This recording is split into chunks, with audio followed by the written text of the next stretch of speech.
Welcome to The Drum. I'm Steve Cannane. Coming up, Japan's nuclear crisis deepens. Julia Gillard's carbon tax confession. Will it make a difference with the voters? And John Pilger will join us to talk about Julian Assange and WikiLeaks. Our panel tonight, host of Radio National Breakfast, Fran Kelly, Peter Lewis from Essential Media, and Joe Hildebrand from the Daily Telegraph. The nuclear emergency in Japan is now considered the second worst in civilian history behind Chernobyl. In the latest developments today, the International Atomic Energy Agency is reporting that spent fuel storage pond at Fukushima reactor number 4 has been on fire and that radioactivity has been released into the atmosphere. Earlier today, there was another explosion, this time at reactor number 2. And officials confirmed it was possible the fuel rods at the number 1 reactor were melting. Everyone within 20 kilometres of the plant has been evacuated and people within a 30k radius are being urged to stay indoors. Now, these are aerial photos of the number 2 reactor before and after the earthquake and tsunami. And this shows how the natural disaster wiped out an entire village near the nuclear power plant. Japan's Prime Minister held a news conference this afternoon explaining the radiation risk and urging calm. Hydrogen came out and causing a hydrogen explosion, and also for reactor 4 we have seen fire. And radiation has spread from these reactors, and the reading of the level seems very high. Fran, this is terrible news out of Japan today. Fires in reactors, explosions in reactors and radiation leaking. And now an admission from the Prime Minister, we heard their radiation levels very high. They're now admitting radiation levels within the areas around the plant, levels dangerous to human health. That's quite a clear statement, and the clearest they've been so far. They're not saying how far and wide those dangerous radiation levels are. It's obviously a deepening crisis they can't control. Reactor number 4 this morning when I was broadcasting was not even in the picture. Now there's it's on fire reportedly, and it's also having problems with inside and is leaking radioactive material. Number 2, an explosion today. That means 4 of the 6 at the Fukushima plant are in trouble and are basically out of control. They're basically indicating, these constant updates we're getting, that they don't know how to keep a lid on this crisis. Though, as we've just heard, they've expanded the evacuation zone. Everyone out within 20 k's, within 10 kilometres beyond that, stay inside. And most people don't have petrol, so it's going to be hard for them to evacuate. Or food, or power. It's freezing, there's no power, they can't go outside, they must be terrified. I mean, it's a pretty terrifying situation. And in Tokyo, they've registered radiation levels have hit that city. So, you know, this is not looking good. And Joe, today a bit of light was shone on the culture of secrecy around these nuclear reactors, courtesy of WikiLeaks.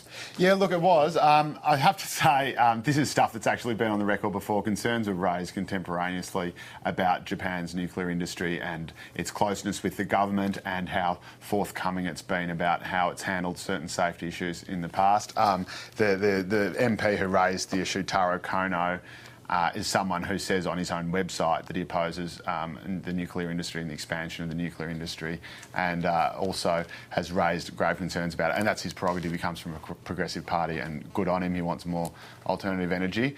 But I'm not sure if it's a groundbreaking scoop for WikiLeaks.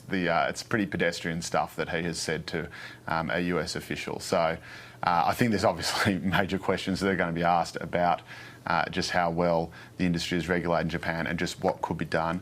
Though I also think we're talking about a natural disaster of unprecedented proportions.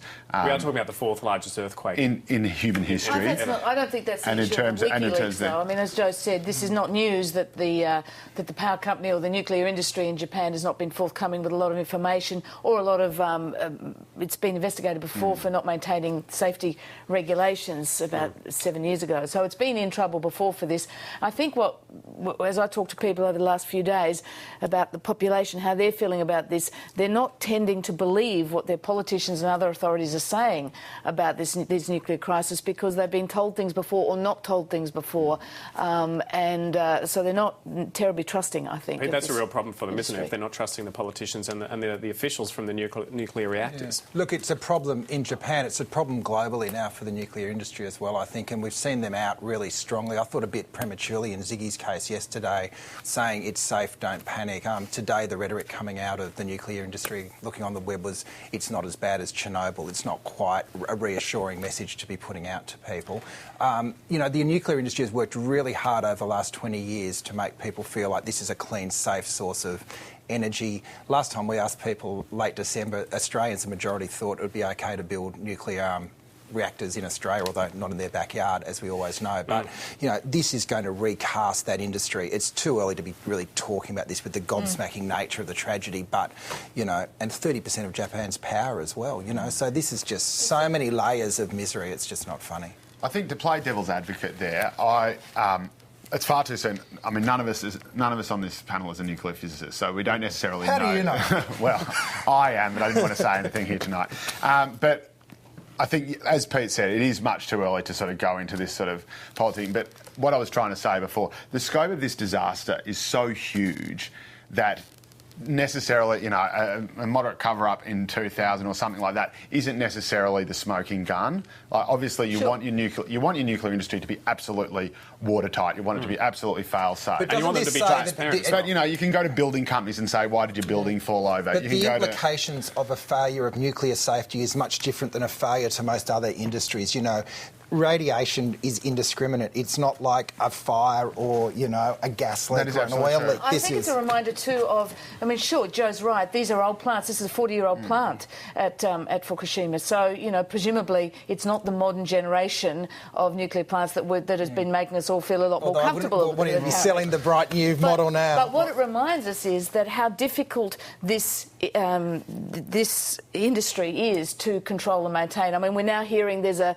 decommissioning of one nuclear power plant has taken 17 years. This is difficult technology to manage. Just to cool down these reactors could take more than a year. We don't really know how to manage these. A bit the same way as BP clearly didn't know how to manage that oil leak at the bottom of the ocean floor. We're getting the sense that people don't really quite know how to manage problems in this technology. Well, moving on to federal politics now, and for weeks the Prime Minister has been hammered by the opposition in the opinion polls over the proposed carbon tax. Now Julia Gillard has finally fessed up over breaking her election promise not to introduce a tax on carbon.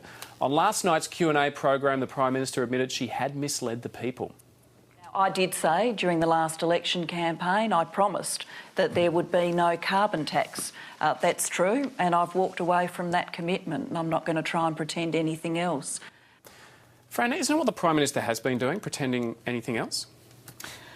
No, she's been having it a bit both ways. She's been trying to dress up the fact that she'd walked away from it by reminding us that she'd always supported an ETS, which is true. But, you know, she made that pledge. She's walked away from it. I think that's clear, the clearest she said it. And she obviously had to get it off her chest because Tony Abbott was making mincemeat of it and the polls are killing it. But up until now, she's just been saying, we went to the election saying we'd put a price on carbon. She wasn't coming out there and saying, yeah, I'm sorry, we misled the public on this.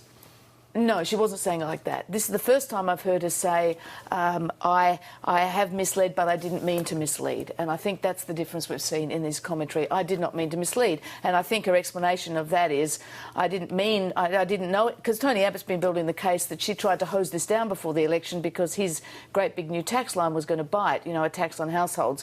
Her argument is that she didn't knowingly mislead because at the time she didn't think that she would necessarily get an ETS through the Parliament. What changed was she had to suddenly deal with independents, including a Green MP in the lower house, to try and form government. This is clearly what she's telling us now. This is one of the promises she had to make, or the backtracks she had to make, to get that agreement for her to form Parliament in the first place. Pete, it's not about the Senate, it's about the reps. So, Pete, why wasn't she saying this from the first instance? Look, I've got a different view. I think this is a monumental political own goal to concede it was a tax in the first place. And there's a sense that they didn't want to have a semantic debate about what is a tax and what isn't.